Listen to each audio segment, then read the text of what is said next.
हैं बड़ी खबर के साथ। खबर है अलवर से, जहां पर सच बेधड़क की खबर के बाद नोटिस जारी किया गया है। अलवर में मां वाउचर योजना को लेकर दिखाई थी सच बेधड़क ने खबर। सच बेधड़क ने स्टिंग के बाद हरकत में आया प्रशासन कार्यालय मुख्यालय। चिकित्सा एवं स्वास्थ्य अधिकारी अलवर ने जारी किया नोटिस। 3 सोनोग्राफी सेंटरों को कारण बताओ नोटिस जारी किया गया है। नोटिस में सच बेधड़क की खबर का जिक्र किया गया है। 7 दिन में मांगा गया है सेंटरों से जवाब नहीं देने पर विभाग करेगा कार्रवाई। सच बेधड़क ने किया था सेंटरों की मनमानी का बड़ा खुलासा। तो सच बेधड़क की टीम का खबर का हुआ असर। अब नोटिस जारी किया गया है।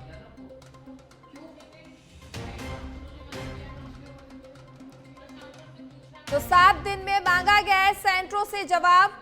सच बेधड़क की खबर का हुआ बड़ा असर। जवाब नहीं देने पर विभाग करेगा कार्रवाई। तो सच बेधड़क ने किया था सेंटरों की मनमानी का खुलासा, जिसके बाद अधिकारी ने नोटिस जारी किया है। अलवर से बड़ी खबर आपको बता दें, सच बेधड़क की खबर के बाद नोटिस जारी किया गया है।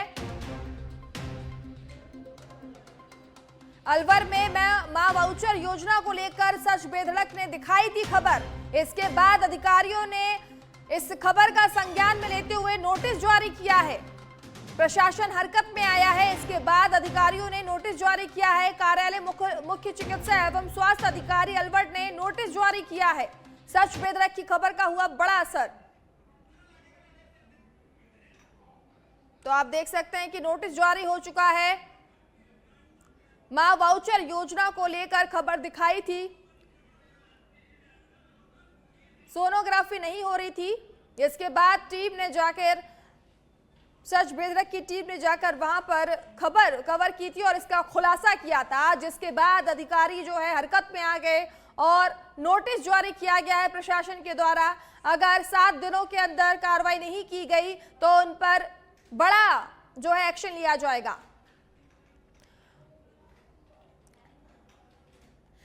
इस खबर पर जुड़ चुके हैं हमारे संवाददाता शिवचरण। इस खबर का बड़ा असर हुआ है।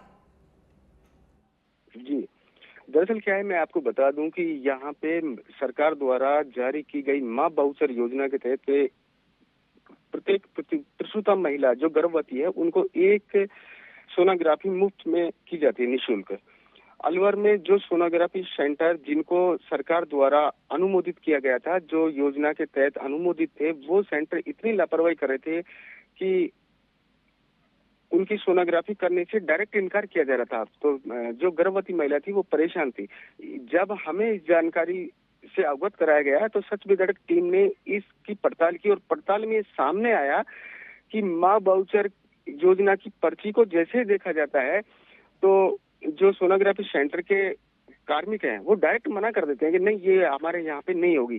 जब इसकी सच बेधड़क ने जैसे ही इस मामले को उजागर किया तो स्वास्थ्य विभाग इतना हरकत में आया कि वो जो 3 सेंटर थे, हरीश हॉस्पिटल और स्टार डायग्नोस्टिक सेंटर और सरोज डायग्नोस्टिक सेंटर, तीनों को जो है अभी कारण बताओ नोटिस जारी किया है। 7 दिन का उनको टाइम दिया गया है। जैसे ही अगर संतुष्टिपूर्ण उनको जवाब नहीं दिया गया और स्वास्थ्य विभाग जवाब से संतुष्ट नहीं होगा तो आगे की विधिवत कार्रवाई, यहाँ तक कि उन्हें इस योजना से हटाया जाएगा और जो भी कार्रवाई होगी कानूनन वो उन पे कार्रवाई की जाएगी। जी शिवचरण, अगर बात की जाए 3 सेंटर्स के अलावा क्या और कहीं भी जो है सेंटर्स पे जो है हड़कंप मचा दिख रहा है, जैसे कि उनके लिए नोटिस जारी किया गया, बाकी अगर सेंटर्स की बात की जाए तो?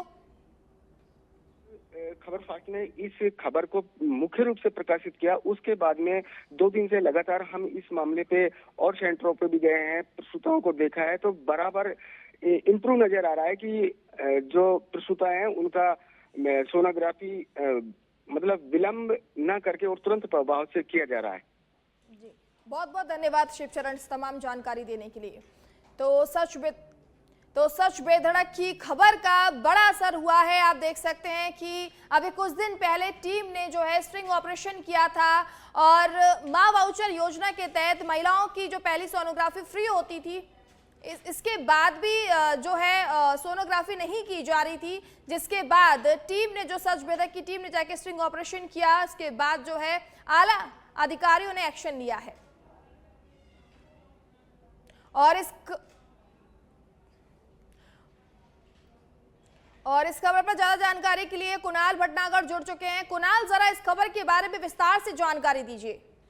बता दें कि सच बेधड़क के पास ये इनपुट मिले थे, जो सरकार के द्वारा, राज्य सरकार के द्वारा योजना चलाई जा रही है माँ बाउचर योजना, उसमें जो प्राइवेट सोनोग्राफी सेंटर है उनकी यहाँ पर मनमानी सामने आ रही है। ऐसे में सच बेधड़क ने इस इनपुट पर काम किया और हमने पड़ताल की तो हमने पाया कि ये वास्तव में जो है ये सही बात है कि जो गर्भवती महिलाएं प्राइवेट सेंटरों पर जा रही हैं, जिनको CHC PHC से पर्ची मिलती है माँ बाउचर की, और उसके तहत सोनोग्राफी उनकी करवाई जाती है फ्री में।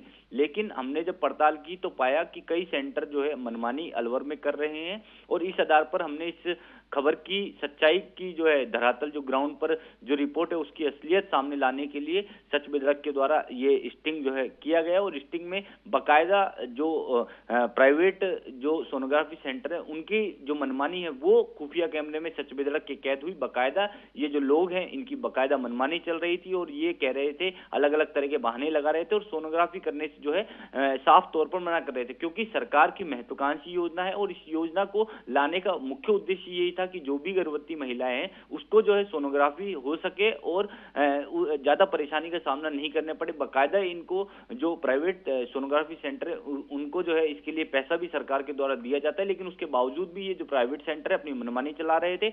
और इसके बाद जब सच बेधड़क ने इस पूरी खबर का स्टिंग किया और ये खबर हमारे यहाँ पर प्रसारित हुई, इसके बाद जो है जिला प्रशासन है अलवर का स्वास्थ्य विभाग वो जो है इस पूरे मामले में सक्रिय हुआ और इस पूरे मामले में सच बेधड़क की जो खबर है उसकी पूरी उन्होंने देखी। और उसके बाद जो है 3 जो सेंटर हैं उनको जो है यहाँ पर नोटिस जारी करके जो है नोटिस जारी कर दिया गया और 7 दिन का जो इनको समय दिया गया। अगर 7 दिन में ये नोटिस का जवाब नहीं देते हैं तो आने वाले समय में इन पर जो है बड़ी कार्रवाई यहाँ पर की जा सकती है। जी, अगर देखा जाए कुणाल तो इस जो एक्शन के बाद से कहीं ना कहीं जो और भी सेंटर्स है उनमें भी हड़कंप देखने को मिल रहा है। जन सरोकार से जुड़ा ये मुद्दा है और जैसे ही सच बेधड़क ने ये खबर प्रसारित की उसके बाद जो स्वास्थ्य विभाग है, स्वास्थ्य एवं चिकित्सा विभाग, वो जो है अलवर में सक्रिय हो गया और बकायदा जो तमाम सेंटर है उन तक जो है हमारी खबर जब पहुंची तो वो जो है सावधान हो गए। और अब क्योंकि अब जो कई गर्भवती महिलाएं जा रही हैं कराने के लिए सोनोग्राफी, तो उनको जो है कहीं ना कहीं राहत मिल रही है, क्योंकि सच बेधड़क ने जन सरोकार से जुड़ा ये मुद्दा था उसको प्रमुखता से उठाया। दूसरी ओर अब इस जब पूरे मामले पर कार्रवाई होती है, अगर ये जो सेंटर है सोनोग्राफी सेंटर अगर ये संतुष्ट पूर्वक जवाब नहीं देते हैं तो ऐसी स्थिति में उनके द्वारा जो है यहाँ पर एक्शन लिया जाएगा और एक्शन जो है ये नजीर साबित होगा, ताकि भविष्य में कोई भी सेंटर इस तरह की लापरवाही करेगा तो उस पर जो है सख्त कार्रवाई यहाँ पर होगी। एक एग्जाम्पल सेट होने वाला है। जी, बहुत बहुत धन्यवाद कुणाल तमाम जानकारी देने के लिए।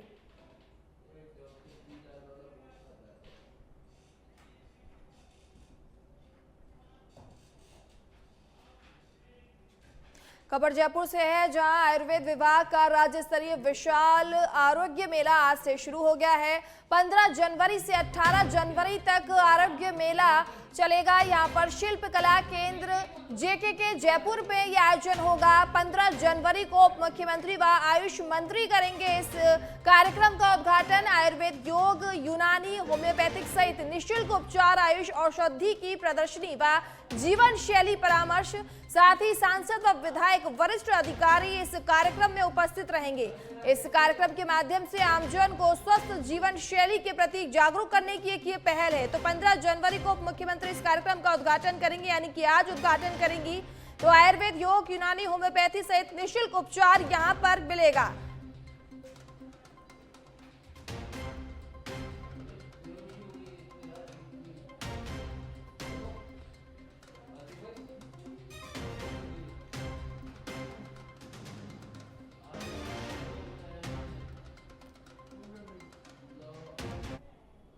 चलिए अब आपको सीधे ले चलते हैं जयपुर में आर्मी डे परेड का आयोजन किया जा रहा है। वहां पर थल सेना अध्यक्ष क्या कह रहे हैं, आइए सुनते हैं। नेपाल आर्मी बैंड ने हमारे प्रगाढ़ संबंधों को दर्शाया, जबकि नई इकाइयों की भागीदारी ने सेना की उभरती शक्ति को प्रदर्शित किया।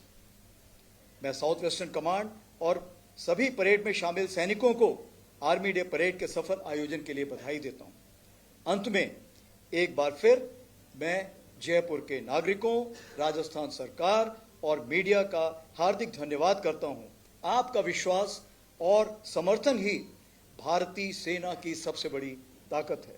धन्यवाद। जय हिंद। जैसे कि आपको पहले बताया, चीफ ऑफ आर्मी स्टाफ साहब अभी 4 से 5 क्वेश्चंस लेंगे। शुरू करेंगे हम लोकल मीडिया से।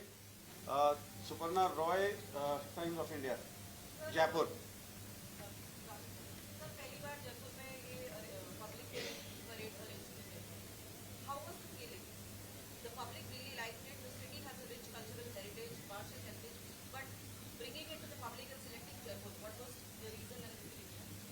सबसे बड़ी चीज़ ये है कि हम इसको राजस्थान लाना चाहते थे। आज की तारीख पे आप देखेंगे फौज में सबसे ज़्यादा जो बहादुर सैनिक हैं वो राजस्थान से हैं। राजस्थान की माटी में शैतान सिंह भाटी पैदा हुए थे, अब्दुल हमीद पैदा हुए थे। कहने का ये मतलब है, ये ऐसी ज़मीन है जहाँ पर सारे वीरों ने इतिहास रचा है। या तो यहाँ पैदा हुए हैं, यहाँ पर इतिहास रचा है। मैं खुद भी कमीशन के बाद यहाँ पे बीकानेर के पास एक खाजे वाला जगह है, वहाँ पर था और मैंने खुद भी बटालियन कमांड राजस्थान में ही की है। तो इससे एक प्यार हमेशा उमड़ा हुआ है। अगर हम राजस्थान की बात करें तो मैंने आपको जैसे बताया कि परंपरा और परिवर्तन, ये दो चीज़ें सेना बहुत महत्व देती है और यही चीज़ आप जयपुर में भी देखेंगे। ये जयपुर ऐसा शहर है जहाँ पे परंपरा सदियों से चली आ रही है और परिवर्तन भी उसके साथ चला आ रहा है। तो जब दो सेनाएं और जयपुर की माहौल जब एक ही एकाग्रता या एक ही कन्वर्जेंस रखती है तो क्यों ना जयपुर को ऐसे चुना जाए। और मैं यहाँ के नागरिकों को बहुत बहुत धन्यवाद देना चाहता हूँ कि आपने इसको दोनों हाथों से अपनाया और जिस तरह से आपने इस परेड के लिए सपोर्ट किया, चाहे वो आम नागरिक हो, चाहे वो यहाँ का एडमिनिस्ट्रेशन हो। मैं तहे दिल से दोबारा एक बार धन्यवाद देना चाहूँगा कि अगर आज ये परेड आप लोगों को अच्छी लगी है तो इसमें जयपुर के निवासियों का और राजस्थान सरकार का बहुत बड़ा हाथ है। Next Nandita Dagar from Doordarshan. Sir, आपने ये बोला है कि ये डेकेड ऑफ ट्रांसफॉर्मेशन है और वो ट्रांसफॉर्मेशन जो था हमने अपनी फौज का आज देखा लाइव। दिव्यास्त्रा बैटरी और शक्तिवान रेजिमेंट, हमारे 2 कंटिंजेंट्स जो थे भैरव बटालियंस के। तो सर फ्यूचरिस्टिक वॉरफेयर का भी हमने नमूना देखा। तो sir what are the key messages जो हम एक तो हमने जयपुर में होल्ड किया, जो साउथ वेस्टर्न कमांड का एक हमारी फ्रंटियर कमांड है and post operation Sindhu, what are the key messages that we are trying to send to our enemies and to our countrymen that you are trying to send. तो आपने सही सवाल पूछा है कि दुश्मन के लिए और हमारे खुद देश के लिए क्या इसमें मैसेज है। तो सबसे बड़ा संदेश ये है, मैं पूरे आम नागरिकों को आश्वासन दिलाना चाहता हूं कि भारतीय सेना हर समय हर जगह पूरे तरीके से तैयार है किसी भी ऐसे किसी प्रकार के आक्रमण के लिए। तो ये मैं बताना चाहता हूं, जिसको हम बोलते हैं ऑफ प्रिपेयर्डनेस, हमारी पूरी है। दूसरी चीज़, जैसे आपने फ्यूचर वॉरफेयर यानी भविष्य में लड़ाई कैसी होगी, क्या हम उसके लिए तैयारी कर चुके हैं? जी हाँ, क्योंकि भविष्य की लड़ाई हर दिन बदलती रहेगी, इसलिए आज की तारीख पे जो हमें उचित लगा हमने उसकी तैयारी की और परेड में हमने उसे आपको दिखाया। आगे आने वाले दिनों में हम ऐसी तैयारी और बढ़ाते रहेंगे।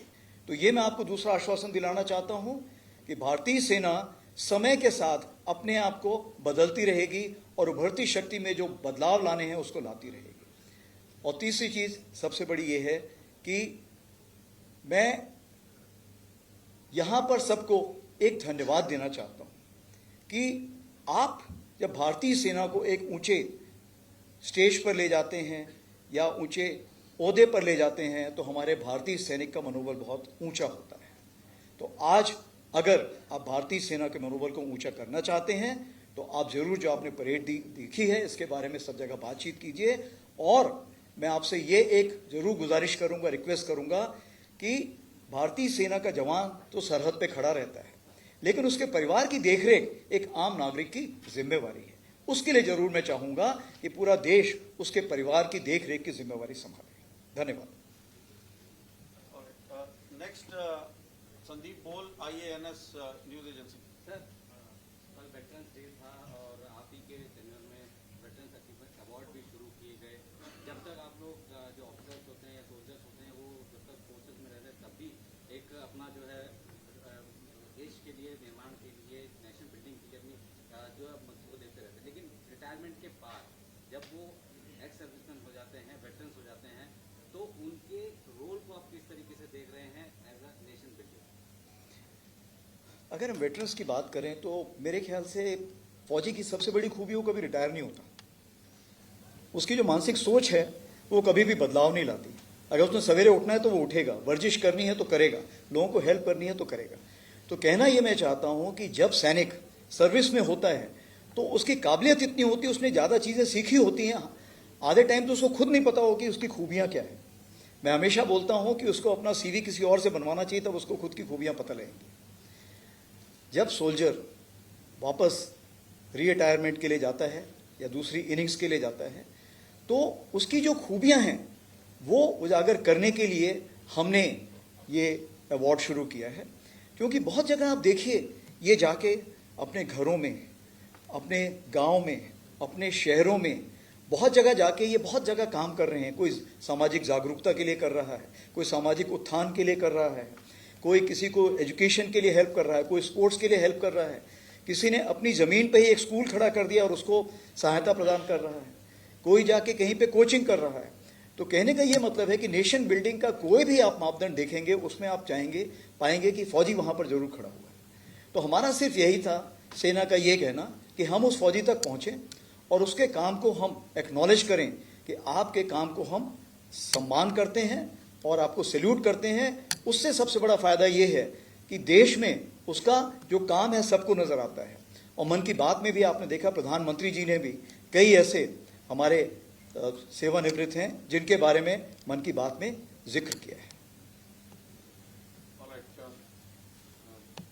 एजेंसी से और PTI ऋषिकेश।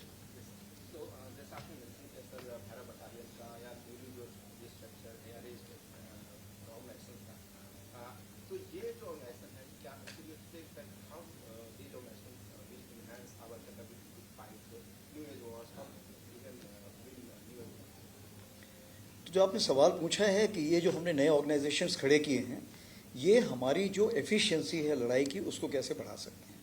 तो सबसे पहले हमने देखना है कि रूस और यूक्रेन वॉर में हमने क्या सीखा।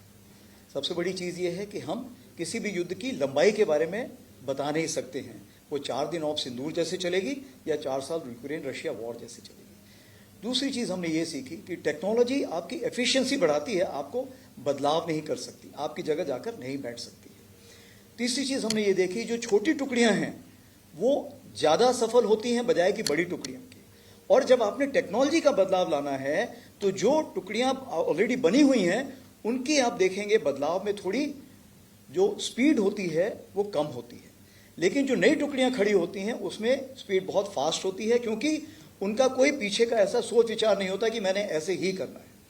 इसी चीज़ को मद्देनजर रखते हुए जैसे भैरव लाए हैं, तो भैरव जो बटालियन रहेगी ये हमारी इन्फेंट्री बटालियन में जो घातक होती है या जो स्पेशल फोर्सेज, इसके बीच में बहुत गैप था। इस गैप को कवर करने के लिए हम लाए हैं। और जिस तरह से आपने इसका जोश देखा, तो एक 25 बटालियन में खड़ी कर दूं तो मुझे लगता है मुझे इन्फेंट्री बटालियंस की भी ज़रूरत नहीं पड़ेगी। इस तरह का जोश इन्होंने आपको दिखाया। जैसे दिव्यास्त्रा और हम शक्तिबान की बात करें तो आपने देखा कि ड्रोन जो आज है वो आपका 400 मीटर से लेके 400 किलोमीटर क्या 800 किलोमीटर तक जाने की क्षमता रखता है। और अगर हमें ऐसे ड्रोन चाहिए जिसमें कि वो हर जगह पूरे युद्ध क्षेत्र में घूमते रहें और जहां जरूरत पड़े वहां स्ट्राइक करें या इंफॉर्मेशन दें या जो भी कार्रवाई करने हैं उसके लिए वहां पर हाजिर रहें, तो अगर ये करना है तो इसके लिए हमें नया ऑर्गेनाइजेशन चाहिए था। क्योंकि इसके लिए स्पेशलिस्ट नहीं, इसके लिए सुपर स्पेशलिस्ट लोग चाहिए होते हैं। क्योंकि उसने टारगेट के बारे में समझना है, उसने उड़ाने के बारे में समझना है, और उसने ये भी देखना है कि कहीं मेरा ही तो टारगेट नहीं है, मेरा ही सैनिक तो नहीं है, पार का सैनिक है। दोनों के बीच में डिफरेंस भी लाने की उसमें क्षमता होनी चाहिए, यानी उसकी काबिलियत बहुत हाई होनी चाहिए। इसीलिए ये नए ऑर्गेनाइजेशन खड़े किए हैं। और ये यहाँ गाड़ी रुक नहीं रही, बदलाव और भी आ रहे हैं। ये आर्मड में भी आएंगे, मैकेनाइज्ड इन्फेंट्री में भी आएंगे, सिग्नल्स में भी आएंगे, एयर डिफेंस में भी आएंगे। आज आप देखेंगे युद्ध क्षेत्र, रण क्षेत्र इतनी जल्दी से बदलाव ला रहा है कि उसको बदलाव में आपको शामिल होने के लिए आपको उससे तेज चलना पड़ेगा। और आप क्योंकि फ्यूचर प्रेडिक्ट नहीं कर सकते हैं, इसलिए जो जो जैसे आपको सिचुएशन आ रही है उसके साथ ही आपको बदलाव लाना बहुत लाजमी है। लास्ट में एक और हम एजेंसी से इसलिए पूछ रहे हैं ताकि आप सब लोगों को फीड मिल सके। आयुष हैं यहाँ पर? हाँ, ANI से। सर मेरा सवाल जो है वो स्वदेशी उपकरणों के संदर्भ में है, जो ऑफ सिंदूर और आर्मी डे परेड में भी हमने अभी देखे हैं। सर इंडियन आर्मी इसे बैलेंस आउट कैसे करेगी? मॉडर्नाइजेशन भी जरूरी है और आत्मनिर्भर भारत भी, इसके बीच में हमने एक समानता कैसे करेंगे? ये आपका सवाल बहुत ज़रूरी। सबसे चीज़ मैंने आपको पहले बताई थी कि आज का जो युद्ध है वो 4 दिन चलेगा या 4 साल चलेगा, मैं नहीं बता सकता हूँ। ये तो युद्ध क्षेत्र में ही पता लगेगा। इसका मतलब ये है कि अगर आपको लंबी लड़ाई लड़नी है तो आपका साजो सामान देश में ही बनना चाहिए। उसको अगर आपने रिपेयर करना है तो वो भी देश में होना चाहिए। लेकिन आपके पास अगर किसी चीज़ की कमी पेशी है तो उस चीज़ को पूरा करने के लिए हमारे पास 3-4 रास्ते होते हैं। या तो आप विदेश से खरीदें, या विदेश की टेक्नोलॉजी भारत में लाएं, उसका उत्पादन भारत में करें, या आप विदेशियों को बोलिए कि वो भारत में है उसका उत्पादन करें ताकि सब लोग उसको खरीद सकें। तो इस प्रकार के 3-4 ऐसे चैनल्स होते हैं जिसके थ्रू हम आत्मनिर्भरता बढ़ा सकते हैं। लेकिन सबसे बड़ी बात यह है कि रिसर्च एंड डेवलपमेंट, अनुसंधान जो है ये बहुत ज़रूरी चीज़ है। जब तक हमारा भारत अनुसंधान की तरफ ध्यान नहीं देगा और सिर्फ टेक्नोलॉजी लाता रहेगा और यहाँ बनाता रहेगा, तब तक हम लंबी लड़ाई लड़ने के काबिल नहीं होंगे और तब तक हम पूर्ण रूपेण आत्मनिर्भरता नहीं हासिल कर सकते हैं। इसीलिए रिसर्च एंड डेवलपमेंट बेस बहुत ज़रूरी है। इसी चीज़ को मद्देनजर रखते हुए भारतीय सेना ने जो पहल की है वो DRDO के साथ, एकेडमिया के साथ, इंडस्ट्रिया के साथ, पॉलिसी मेकर जो हैं उनके साथ मिलके हम सोच विचार कर रहे हैं कि इसको आगे कैसे ले जाना है। उसी के मद्देनज़र IDEX स्कीम, अदिति स्कीम, ऐसे बहुत सारी स्कीम हमने बनाई हुई हैं जिसमें हम रिसर्च एंड डेवलपमेंट को बढ़ावा देते हैं। और जब वो हमें नया इक्विपमेंट देते हैं तो आज की तारीख पे हम उसे कम से कम 4 से 6 गुना ऑर्डर प्लेस कर सकते हैं। और जो नई हमारी डिफेंस एक्विजिशन प्रोसीजर आ रहा है उसमें ये दुगना बढ़ने जा रहा है। तो मैं आपके माध्यम से पूरी इंडस्ट्रीज को सबको यही बताना चाहता हूं कि आत्मनिर्भरता के लिए भारतीय सेना पूरी तरह से तैयार है। उसके लिए आप इक्विपमेंट बनाइए, लाइए और लंबी दूरी की जितनी भी लड़ाई होनी है उस सब के लिए हम भारतीय सेना भारत से ही सारा आला खरीदेगी।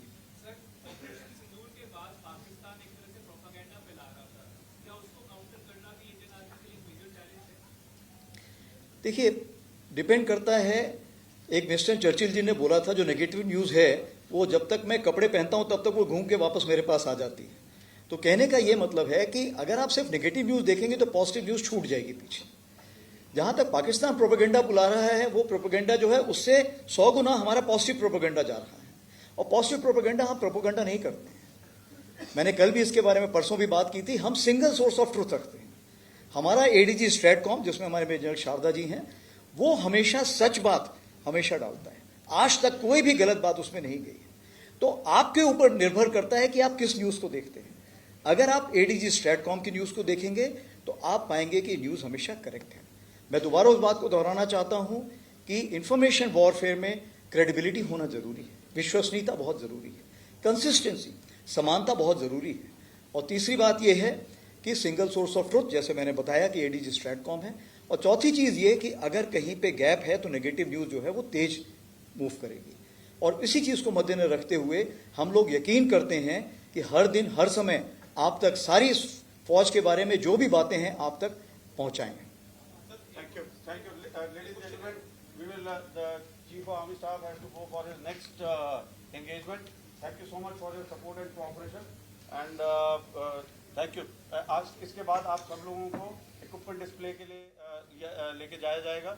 आप प्लीज वहाँ पर रहिएगा। वहाँ हमारे औहदेदार भी होंगे, आप उनसे बात कर सकते हैं। Thank you so much. बहुत बहुत धन्यवाद आप लोगों को। Thank you.